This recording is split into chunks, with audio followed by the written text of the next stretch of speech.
Ever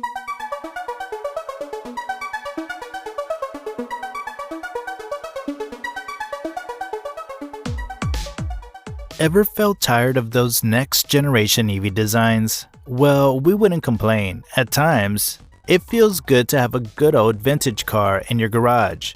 But what about gas prices, or what about the maintenance that comes along with it? Hectic, huh? What if there's something that'll satisfy your taste and your hunger? Well, there is one. Surprised? Yeah, Jaguar is about to put their new all-electric E-Type Zero into production.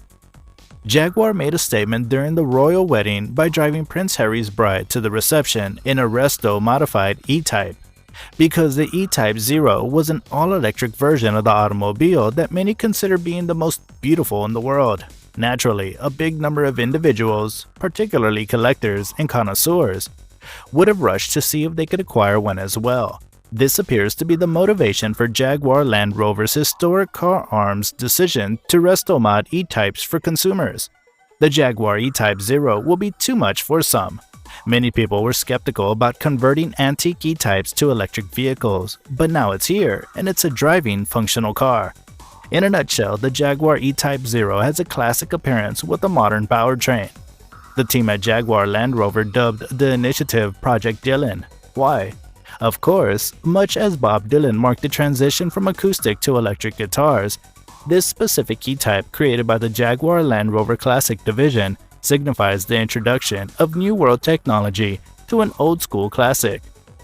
The electric drivetrain in the JLR Classic developed E-Type is supposed to provide 220 kilowatts of power and a 0 to 100 km/h speed of 5.5 seconds, which is a full second quicker than the fastest production E-Type ever produced. Cool, huh? The powertrain is comprised of a lithium-ion battery pack that is comparable in weight to the KX's 6-cylinder engine, which initially powered the E-Type. The engineers who designed the drivetrain ensured that it would be installed in precisely the same area as the XK engine and the electric motor and reduction gear transmission located behind the 40 kWh battery pack, where the E-Type's gearbox formerly stood. The carryover differential and final drive are powered by a new prop shaft, yet Jaguar claims the weight is 46 kilograms less than the original E-Type. The E-Type Zero has a real-world range of roughly 270 kilometers on a charge, and it can be charged overnight, which takes about 6 to 7 hours, depending on the power source. The original gasoline filler neck was located where the charging plug connection is now. The business believes that adapting its legacy items with modern-day technology successfully future-proofs one of the world's most iconic automobiles. This interpretation is based on a Series 1.5 Roadster, and although receiving a high-tech new power plant, the car's chassis, including suspension and brakes, is retained, facilitating conversion and homologation.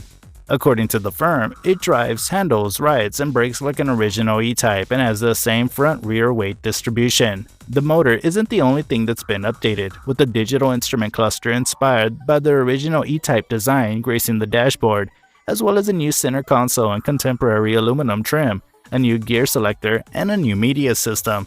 It also has LED headlights to improve efficiency. In fact, what else would you need from a restored classic car, right? Its older version was a legendary one and an exceptional one among the classics until now. Wanna know more? In 1961, two Jaguar E-Types were introduced, a gray fixed-head coupe and a gray racing roadster. The Jaguar E-Type, which was unveiled at the Geneva Motor Show by Jaguar firm founder Sir William Lyon, was surprisingly acclaimed by Enzo Ferrari, who regarded it as the most beautiful sports automobile of all time. Why would he not? It featured a sleek body with excellent proportions and even beat the then beauties like the Morris 1000 and the Austin A40 in terms of looks. In America, the Jaguar E-Type was known as the Jaguar XKE for unclear reasons. As we spoke before in the beginning, in the United Kingdom, Prince Harry opened the door for Meghan Markle, and they drove away in an electric Jaguar E-Type at their royal wedding, bringing the iconic automobile back into many people's memories. But we're here with some additional facts about the Jaguar E-Type that automotive enthusiasts may have overlooked. Yes, both Jaguar E-Types almost didn't make their premiere. The E-Type Coupe was in the hands of journalists who were taking it for a test drive on the highway. It might have been anything culminating in a no-show. The open-top Roadster version's late entrance at the same exhibition, however, is the most thrilling element. So what must have taken place? The previous night, Jaguar's creator, recognizing the Jaguar E-Type may be something special, directed their legendary test driver, Norman Dewis, to drive the open-top roadster to Switzerland. It took 17 hours to drive from Jaguar's plant in Coventry to Geneva. Fortunately, it did arrive, but just 20 minutes before the opening of the auto show on March 15, 1961, so it was a tight call. After all of the press attention, the Jaguar E-Type was already in full-scale production in the second year due to overwhelming demand. Over 70,000 vehicles were sold over a 14-year period, with a few early Series 1 E-Types having a level floor and external hood latches. And these are the ones that are being recovered in the form of EVs now. Unfortunately, output reduced to 3,705 automobiles in June 1972. The Jaguar E-Type's difficulties continued when U.S. safety laws forced all coupes to have internal roll bars, causing Jaguar to discontinue manufacturing of the E-Type coupe. Despite continuing manufacture of the Jaguar E-Type Roadster, it was also halted in February 1975 due to an excess of unsold cars in dealerships. Jaguar unveiled the F-Type in 2013 to carry on the E-Type lineage, and in 2021, Jaguar celebrated its 60 years of the E-Type with 12 really exceptional E-Type recreations. Just that? Well, no. There's more coming in. The E-Type looked gorgeous from every perspective due to its opalescent gunmetal exterior with perfectly edged lines, which was inspired by the sleek bodies of the C and D types. For a distinctive appearance, the original E-Type had plastic hood-covered headlamps, centered twin tailpipes, and a long contoured snout. External hood latches were located behind the front wheels, and the hood was comprised of numerous portions that were screwed together. To top it all off, its general modest profile gave it a business-like look. In fact, the Series 1 coupes were more beautiful, but there were fewer of them. The open-topped E-Type Roadsters, of which 33,996 were made across all versions, weren't as elegant as the coupes, but were cool enough to be in. Let's come back to where we began, huh? Okay, so why did they do it all? Men at Jaguar saw how metropolitan regions were rapidly clamping down on combustion engine automobiles back in 2018 before resto-modding old cars with batteries was declared. A really big deal. This sparked speculation about what vintage automobile owners might do in the future. How can we prepare historic automobiles for the future? So they mutilated vintage E-Types to save them. What? You may wonder. Another question, would you prefer they sit in a barn somewhere? In any case, there isn't much butchering going on. Jaguar officials stated that they were completely opposed to ripping up the E-Type structure to adopt an electric powertrain. They wanted reversibility. The battery is nearly the same size and weight as the original straight 6 in the E-Type and hence replaces it. The electric motor is directly behind it, where the gearbox used to be.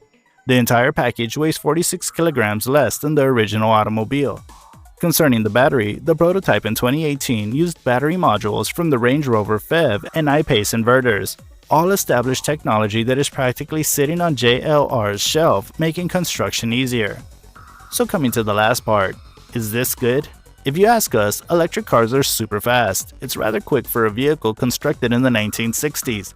Total power is 295 bhp and it will accelerate from 0 to 62 miles per hour in 5.5 seconds, a whole second quicker than the original vehicle with the straight 6. Jaguar estimates a range of 170 miles, which is about how many miles several E-Types travel each year. Other than the silence, nothing out of the ordinary. It's quick, it has excellent steering, it rides a little erratically, but nothing out of the ordinary. Because the weight and distribution stay roughly the same, and it isn't significantly faster than before, the suspension and brakes remain as they were in the 60s. It's more a laid-back experience that encourages you to take it slow and luxuriate in its self-righteous tranquility.